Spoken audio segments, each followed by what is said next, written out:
Walk through almost any patch of woods in the eastern United States, and you'll eventually stumble across a strange little tree that seems confused about its own identity. A single sassafras tree, botanically named Sassafras albutum, produces three completely different leaf shapes on the very same branch. A plain oval, a two-lobed leaf shaped like a mitten with a thumb, and a three-lobed leaf shaped like a trident.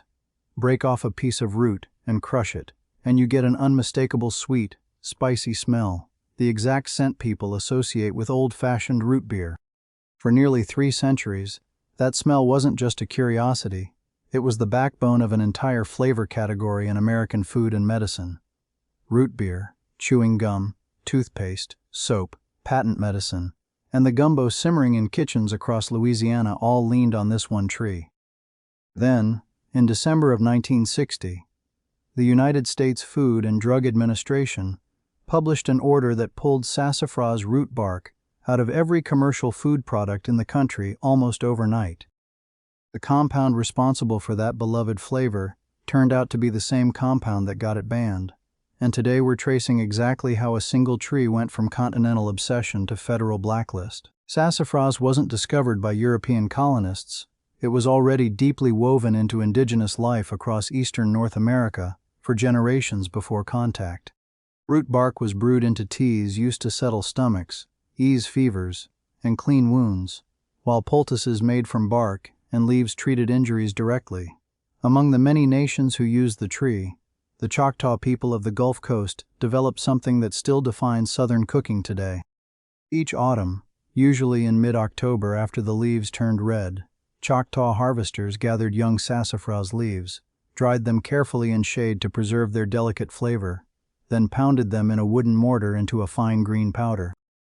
The French colonists who encountered this ingredient in the lower Mississippi Valley called it filé, from the French word for thread, describing the slightly silky texture it gave to soups when stirred in at the end of cooking. By the early 1700s, filé had become essential to the cooking traditions that would eventually define Creole and Cajun cuisine, and the French naturalist Antoine-Simon Lepage Dupratz documented sassafras trees directly in his 1758 Natural History of Louisiana, a sign of how thoroughly the ingredient had already been absorbed into colonial life. Some historians have even proposed that the word gumbo itself may trace back to a Choctaw term related to filé, though most linguists now favor a Bantu origin connected to okra. When Spanish and English explorers first encountered sassafras in the late 1500s, they didn't see a cooking ingredient, they saw a miracle drug. The Spanish physician Nicolas Menardez documented the plant in his 1574 work, later translated into English in 1577 as Joyful News Out of the Newfound World, and he assigned it an almost comically broad list of medicinal powers: gout, headaches, chest colds, toothaches, kidney stones, infertility, nearly anything a patient could name. But the real driver of European demand had nothing to do with headaches. It was syphilis. Under a widely accepted medical framework of the era, called the doctrine of signatures, physicians believed that since syphilis appeared to have originated in the Americas, its cure must also come from the Americas. Sassafras fit that theory perfectly, and demand exploded. English colonizer Martin Pring described it outright as a cure for what contemporaries called the French pox, and colonial charters in early Virginia actually required settlers to help meet sassafras export quotas. Captain John Smith recorded that at Jamestown, native residents helped colonists dig and haul sassafras root for shipment back to England. By the early 1600s, sassafras had become the second most valuable export out of the American colonies, trailing only tobacco itself. A strange footnote, considering the root did absolutely nothing to cure the disease Europeans were so desperate to treat. Once the syphilis craze faded, and the stigma around sassafras tea cooled European high society off from it, the plant settled into something far more durable: everyday American life. Root bark-flavored candy, patent tonics, and toothpaste.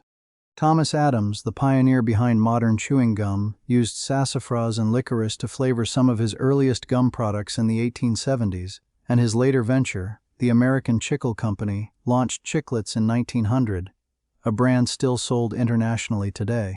But the single biggest use of sassafras, the one that turned it into a true national ingredient, was root beer.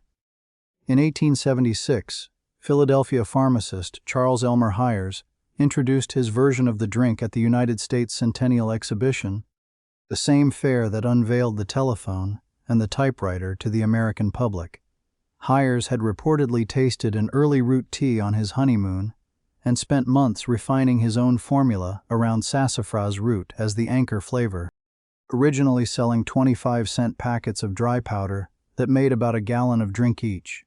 He deliberately rebranded it from root tea to root beer to appeal to working-class beer drinkers, and the strategy worked. By 1884, Hyers was selling a liquid concentrate for soda fountains, and by 1893 a fully bottled, ready-to-drink product, building an empire with operations reaching Australia, Denmark, England, and Cuba, nearly a full decade before Coca-Cola even existed. Competing brands, including Barq's, IBC, and A&W, followed quickly, and every single one of them built their signature flavor around sassafras root bark.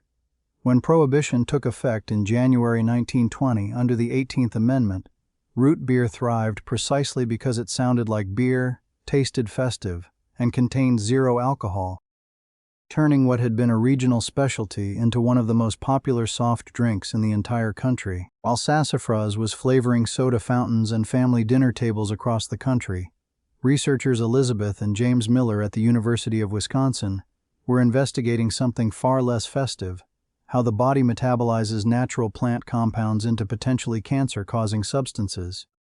Their research focused on safrole, the aromatic compound making up roughly 80% of sassafras root bark oil, the exact chemical responsible for that signature sweet, spicy scent. What they found was significant.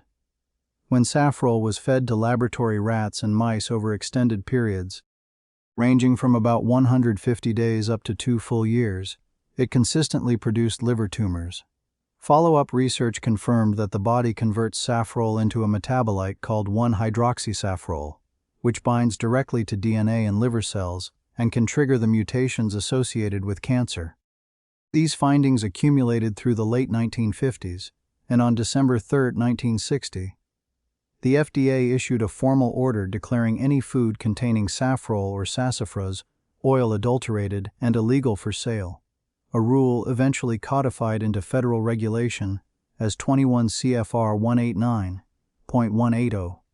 With sassafras tea specifically named as a prohibited product. In the following decade, the agency extended the ban to the raw bark itself, closing the option of simply buying it to brew tea at home.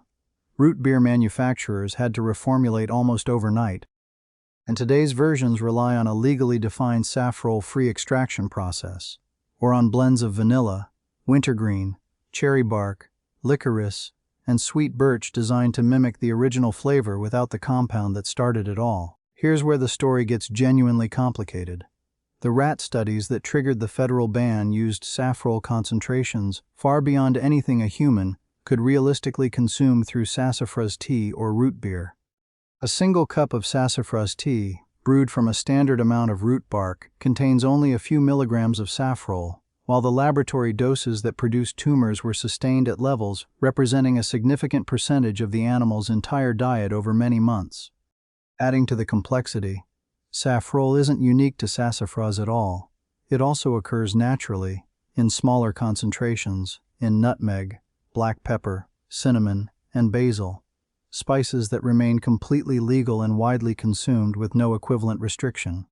Some toxicologists have also pointed out that the specific enzymatic pathway converting safrole into its dangerous metabolite in rodents may not function identically in human livers, though the Miller's own research did detect safrole-related DNA damage in human liver tissue samples as well, keeping the scientific debate genuinely open rather than settled. Regardless of where that debate lands, safrole took on an entirely new life outside of food safety concerns.